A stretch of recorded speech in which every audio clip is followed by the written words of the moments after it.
story.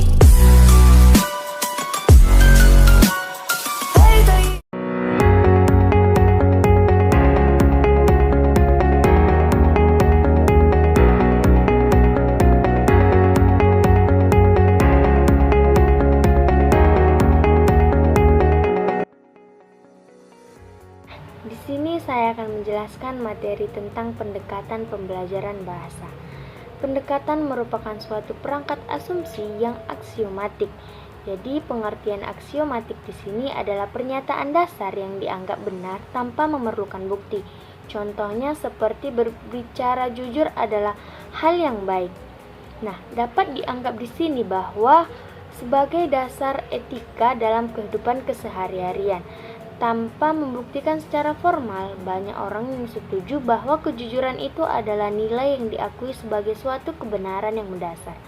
Nah, dapat kita simpulkan bahwa pendekatan merupakan seperangkat asumsi yang pernyataannya benar tanpa harus memerlukan bukti, terutama tentang hakikat bahasa, pengajaran, dan belajar bahasa yang digunakan sebagai landasan dalam merancang, melaksanakan, dan menilai proses belajar mengajar bahasa.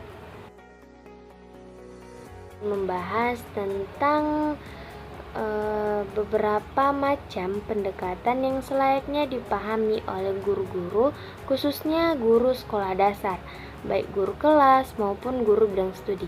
Yang pertama ada pendekatan behaviorisme.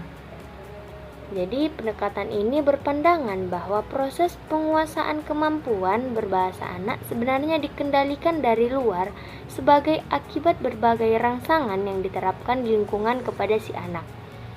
Bahasa sebagai wujud perilaku manusia merupakan kebiasaan yang harus dipelajari.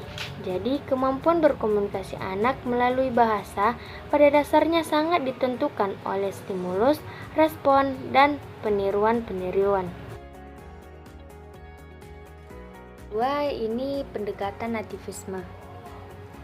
Jadi, pendekatan ini berpandangan bahwa anak sudah dibekali secara alamiah dengan apa yang disebut dengan LED ataupun Language Acquisition Device. LED sudah diprogramkan untuk mengelola butir-butir tata bahasa yang dianggap sebagai suatu bagian dari otak. LED membekali anak dengan kemampuan alamiah untuk berbahasa. Dengan demikian, belajar berbahasa pada hakikatnya hanyalah mengisi detail dalam struktur yang sudah ada secara alamiah. Kognitif. Nah, pada pendekatan ini berpendapat bahwa kemampuan berbahasa anak yang berasal dan diperoleh sebagai akibat dari kematangan kognitif anak. Bahasa dalam pandangan kognitif distrukturisasikan dan dikendalikan oleh nalar. Dengan demikian, pengembangan kognisi sangat terpengaruh pada perkembangan bahasa. Keempat, ada pendekatan interaksi sosial. Pada pendekatan ini merupakan perpaduan dari teori-teori yang telah disebutkan tadi. Jadi ini adalah merupakan kesimpulan dari teori-teori bahasa anak yang mempunyai potensi dasar kognitif ataupun yang dari bawaannya yang tidak terlepas dari pengaruh lingkungan melalui proses interaksi. Inti pembelajaran interaktif adalah siswa membuat pernyataan atau mencari masalah sendiri dan berusaha menyelesaikannya sendiri. Hal ini untuk meningkatkan kreativitas dan berpikir kritis mereka. Pendekatan tujuan. Nah, pendekatan ini sering dikatakan dengan cara belajar tuntas.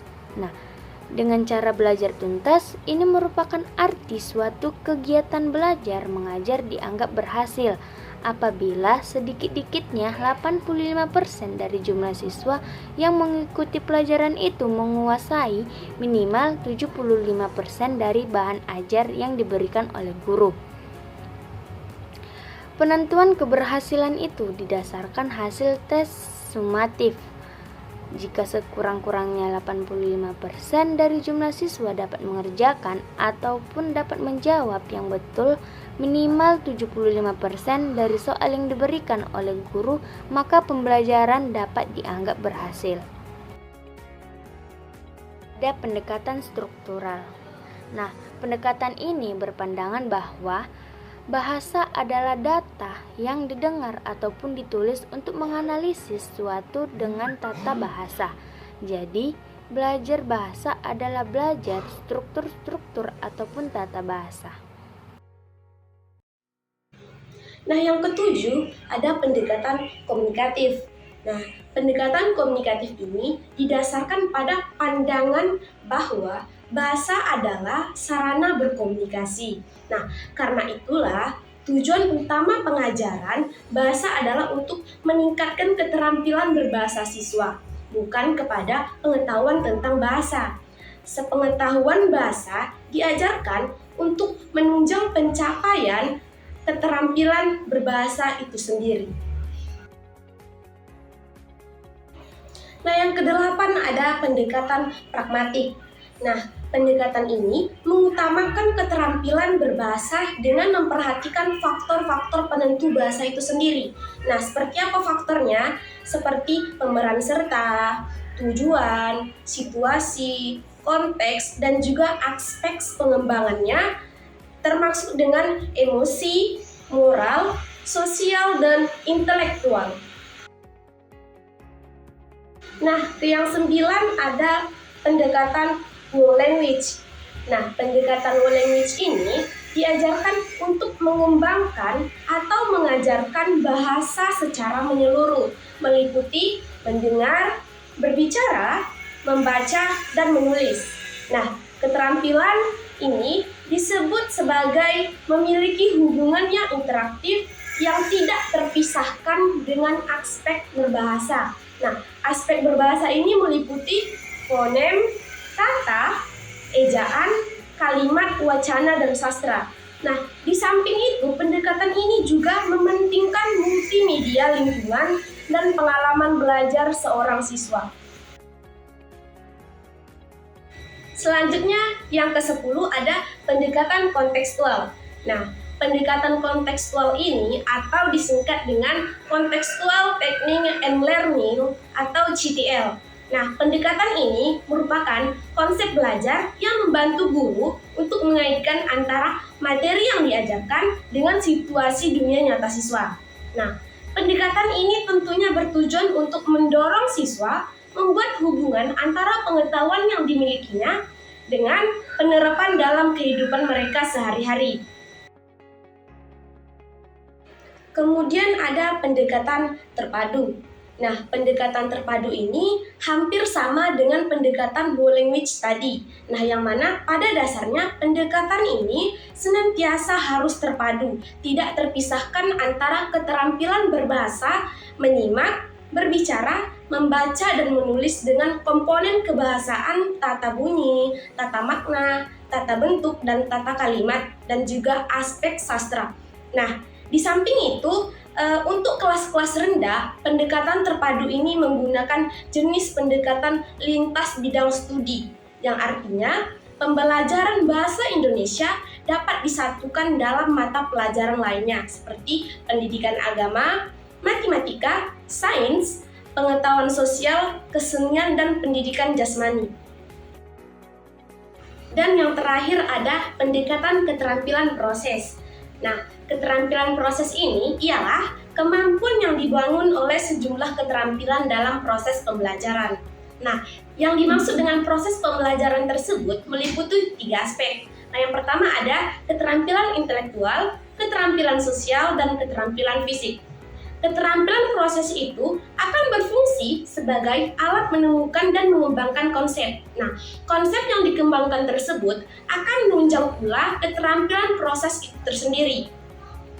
Di dalam keterampilan proses, untuk mata pelajaran bahasa Indonesia ada beberapa kegiatan. Nah, kegiatan itu meliputi mengamati, menggolongkan, menafsirkan, menerapkan, dan mengkomunikasikan.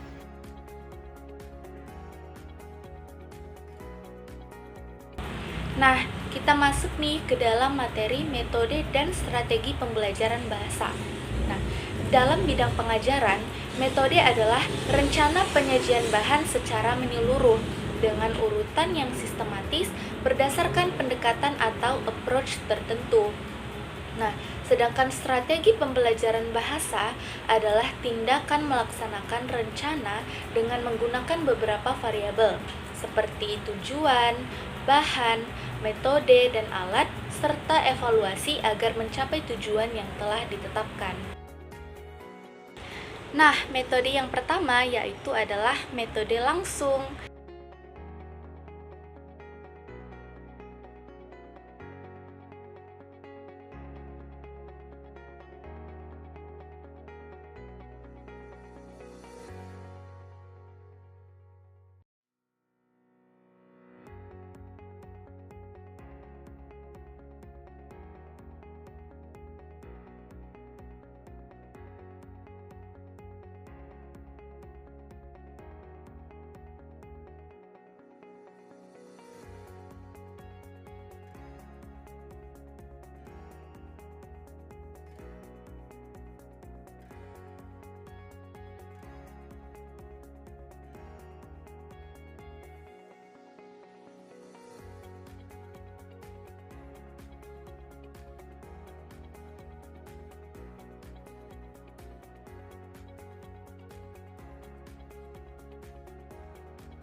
Nah, berikutnya ada metode terjemahan. Jadi, di metode ini adalah metode yang sangat lazim digunakan untuk pengajaran bahasa asing. Termasuk dalam hal ini adalah bahasa Indonesia yang pada umumnya merupakan bahasa kedua setelah penggunaan bahasa ibu, yakni bahasa daerah. Nah, prinsip utama pembelajaran metode ini adalah bahwa penguasaan bahasa asing dapat dicapai dengan cara latihan terjemahan dari bahasa asing ke dalam bahasa ibu murid. Misalnya, latihan terjemahan dari bahasa Indonesia ke bahasa daerah atau dari bahasa Inggris ke bahasa Indonesia.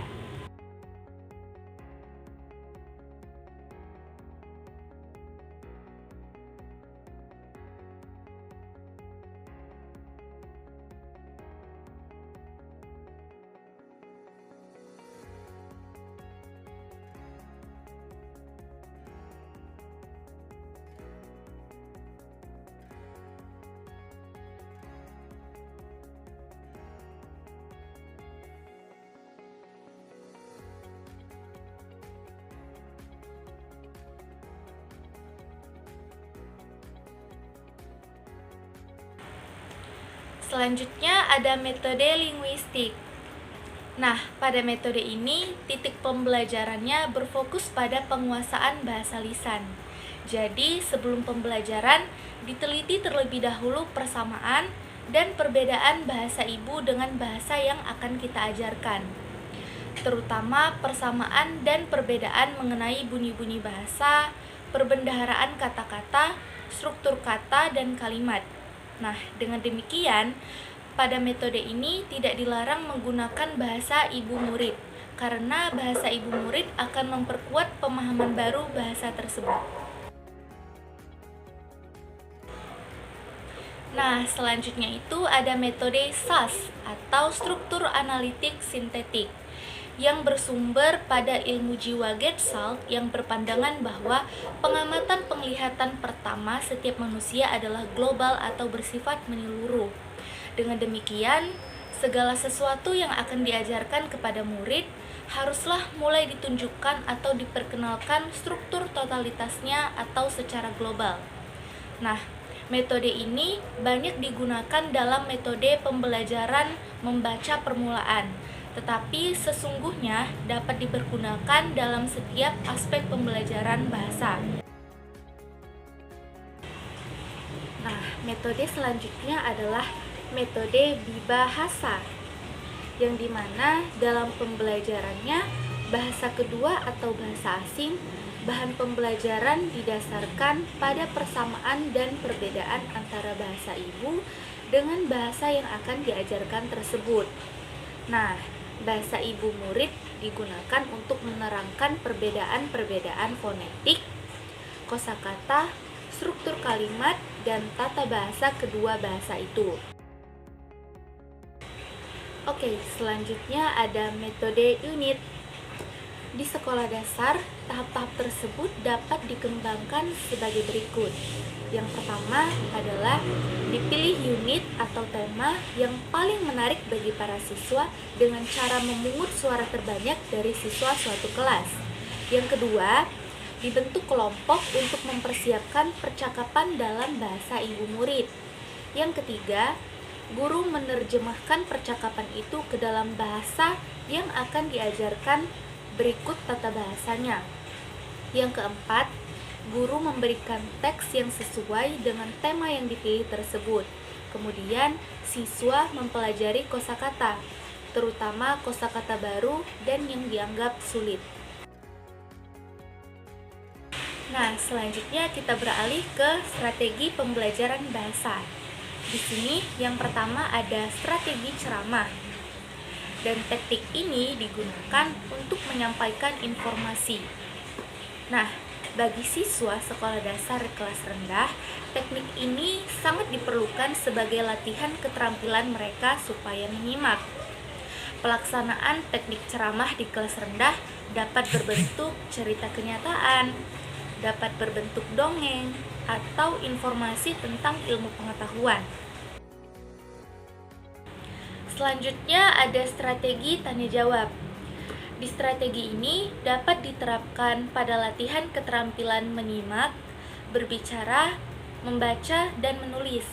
Selain guru yang bertanya pada siswa, juga dapat dilakukan siswa yang bertanya kepada guru setelah guru ceramah atau bercerita. Nah, di samping itu, guru dapat pula pada awal pelajaran sebagai pretest dan pada akhir pembelajaran yang disebut posttest. Yang berikutnya adalah strategi diskusi kelompok. Nah, strategi ini dapat dilakukan di SD kelas rendah dengan bimbingan guru. Peran guru terutama dalam pemilihan bahan diskusi, pemilihan ketua kelompok, dan memotivasi siswa lainnya agar mau berbicara atau bertanya. Berikutnya ada strategi pemberian tugas. Di strategi ini biasanya diberikan secara individual ataupun kelompok. Teknik ini bertujuan agar siswa lebih aktif dalam mendalami pelajaran dan memiliki keterampilan tertentu. Untuk siswa kelas rendah, tugas individualnya seperti membuat catatan kegiatan harian atau disuruh menghafal puisi ataupun lagu. Nah, berikutnya ada strategi bermain peran. Strategi ini bertujuan agar siswa menghayati kejadian atau peran seseorang dalam hubungan sosialnya. Dalam bermain peran, siswa dapat mencoba menempatkan diri sebagai tokoh atau pribadi tertentu, misalnya sebagai guru, sebagai sopir, dokter, pedagang, tukang becak, dan sebagainya. Nah, selanjutnya adalah strategi karya wisata. Strategi ini dilaksanakan dengan cara membawa langsung siswa kepada objek yang ada kaitannya dengan materi pembelajaran. Untuk kelas rendah, guru dapat membawa siswa untuk berjalan-jalan di sekitar lingkungan sekolah. Kemudian, secara bergiliran, siswa disuruh menceritakan benda-benda atau peristiwa yang ditemuinya. Untuk siswa kelas tinggi, siswa dapat mengarang atau mendeskripsikan tempat-tempat yang telah mereka kunjungi. Misalnya museum, kebun binatang, tempat pameran, atau tempat karya wisata lainnya. Nah, yang terakhir ada strategi sinektik. Strategi ini merupakan suatu strategi untuk menciptakan kelas menjadi suatu masyarakat yang intelektual, yang menyediakan berbagai kesempatan bagi siswa untuk bertindak kreatif dan menjelajahi gagasan-gagasan baru dalam bidang-bidang ilmu pengetahuan alam, teknologi, bahasa, dan seni. Pada dasarnya, kreativitas seseorang dapat dideskripsikan, didorong, dan dapat ditingkatkan dengan sengaja, karena kreativitas pada dasarnya adalah proses emosional.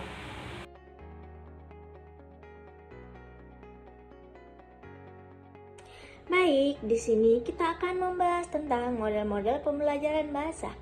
Yang pertama ada model pembelajaran bahasa menyeluruh.